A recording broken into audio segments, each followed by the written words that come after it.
નમસ્કાર દર્શક મિત્રો, હું હર્ષિવ પરસાણા સ્વાગત કરું છું તમારું શિવ પીવીસી ફર્નિચરના એક નવા વિડીયોમાં. તો આપણે એક આજે પ્રોજેક્ટ કમ્પ્લીટ કર્યો છે, તો જોઈ લઈ. તો શરૂઆત કરીએ આપણે ટીવી યુનિટથી. આવી જાઓ. પીવીસી લેમિનેટ મટીરિયલમાં આપણે બનાવેલ છે. આ જે ગ્રે કલરના ગ્રુવાળા પટ્ટા જોવો છો, WPC લુઅર્સ છે.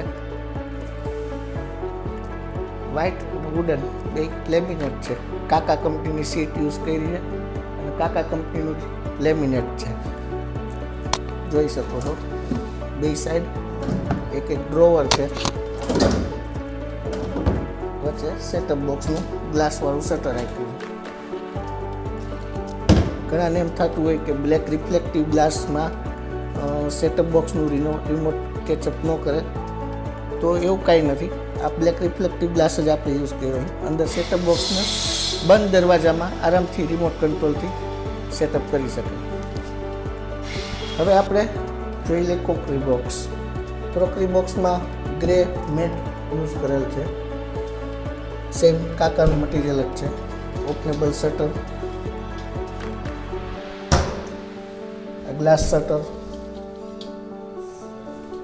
દરવાજામાં લાઇનિંગ ગ્લાસ યુઝ કર્યા છે.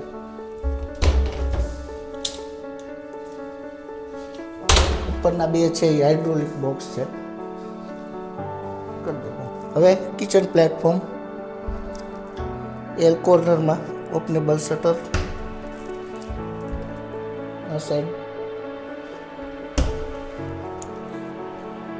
6 બાસ્કેટ ફિટ કરેલ છે. એસએસના ફોલ્ડિંગ ટ્રે વાળા.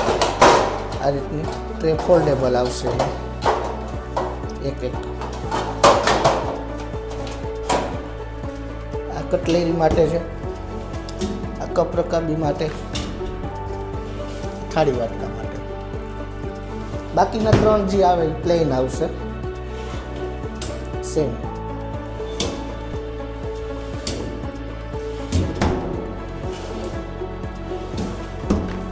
પછી અહીંયા ઓપનેબલ શટર.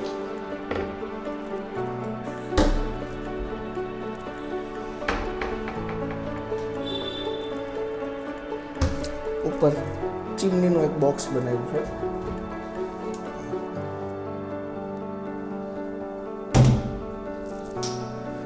હવે ઘણાના મનમાં એવો ક્વેશ્ચન પણ હોય કે પીવીસીનું મંદિર કરાય કે ન કરાય. તો એવું કાંઈ નથી. પીવીસી મંદિર મેજોરિટી માણસો અત્યારે બનાવે જ છે અને પીવીસી મટીરિયલ ફાયર પ્રૂફ આવે, તો એને આગ લાગવાની કે કાંઈ ટેન્શન નથી. તો જોઈ લઈએ આપણે પીવીસીનું મંદિર.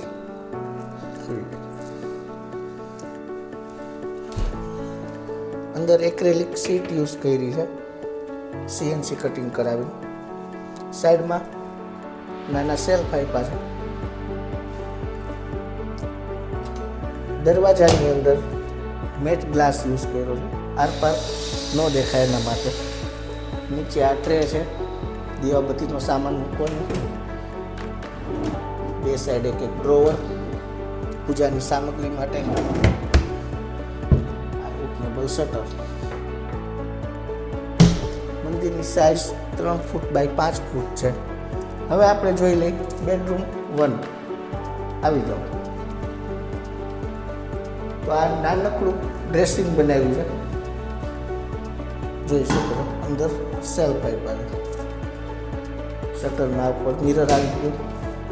પછી છે ઓપનેબલ વોર્ડરોબ.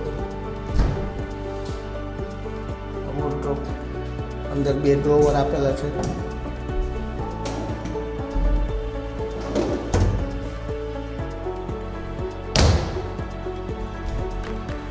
એક ડ્રોવર આમ.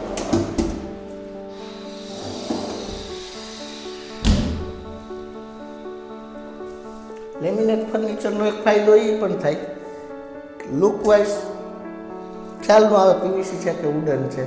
એક્ઝેક્ટ જોતા એવું જ લાગે કે આ વુડનનું ફર્નિચર છે. આખા મકાનમાં આપણે ક્યાંય વુડન યુઝ કર્યું જ નથી. બધું ટોટલ લેમિનેટ જ છે પીવીસીમાં. જોઈ લઈ બેડરૂમ 2. આવી જાવ અંદર. Same dressing, openable.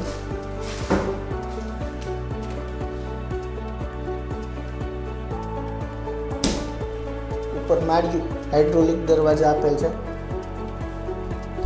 ઓપનેબલ, અંદર ડ્રોવર છે.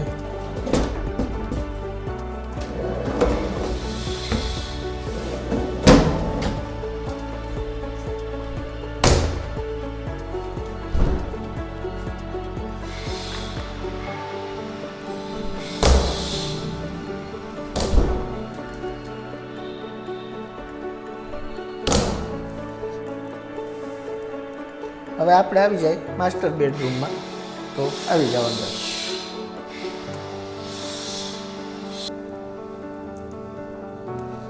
સેમ ઓપનેબલ શટર, બધામાં લોક આપેલો જ છે. અંદર બે ડ્રોવર,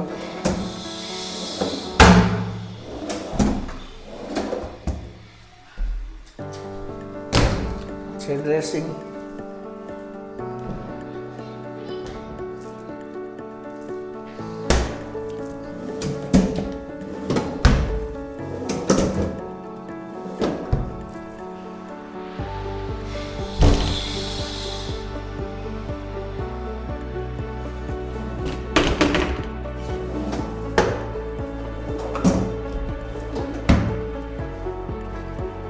ઉપર આમાં પણ હાઇડ્રોલિક શટર છે. તો આજે આપણે મળીએ નીતિનભાઈને, જે આપણે ફર્નિચર જોયું તમે, એના ઓનર છે ઘરના. તો કેમ છે? મજામાં? મજામાં.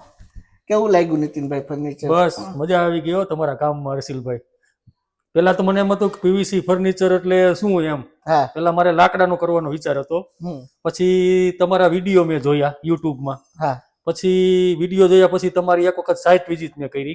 હા. મને તમારું કામ જોઈને મજા આવી કે ના, કામ પીવીસી નું કર્યા જેવું છે. તે પછી મેં તમને કામ આપ્યું. કામમાં મને એટલો સંતોષ થયો કે ના, બરાબર છે, માણસોની એની જે ટીમ છે એ સારી છે. તે પછી હર્ષિલભાઈ પૂરું ધ્યાન આપે છે માણસો કેમ કામ કરે છે આ તે બધા માટે. આપણે જે આ લેમિનેટ ફર્નિચર કરાયું, પીવીસી નું લેમિનેટ વાળું, આની પહેલા આપણે તમે ક્યાંય જોયું ફર્નિચર? મેં એક બે જગ્યાએ જોયું હતું, પણ મને મજા નહોતી આવી કે આ પીવીસી. બરાબર. હા. એટલે હું લાકડામાં વિચારતો હતો. હા, એવું હોય. ઘણાના મનમાં એવું હોય કે આ પીવીસી એટલે હલકું એમ, હોલ પડી જાય, હલકું. પણ એમાં એવું છે કે પીવીસી માં ઘણી વેરાયટી આવે છે. એ તમારે લાકડાનો ઓપ્શન છે. મારે અહીંયા ઉધીનો પ્રશ્ન હતો, એટલે મારે ફરજિયાત પીવીસી માં જ જવું હતું. પણ બધાએ મને એવું વિચારતા હતા કે પીવીસી એટલે નબળું. એટલે હું મૂંઝાતો હતો. પણ હર્ષિલભાઈએ મને બધી વાત કરી કે ભાઈ તમે નબળું લાગે છે, તમે એકવાર જોઈ જાવ. પછી જોયા પછી મને સંતોષ થઈ ગયો કે ના, પીવીસી એટલે મજબૂત પણ કહી શકાય.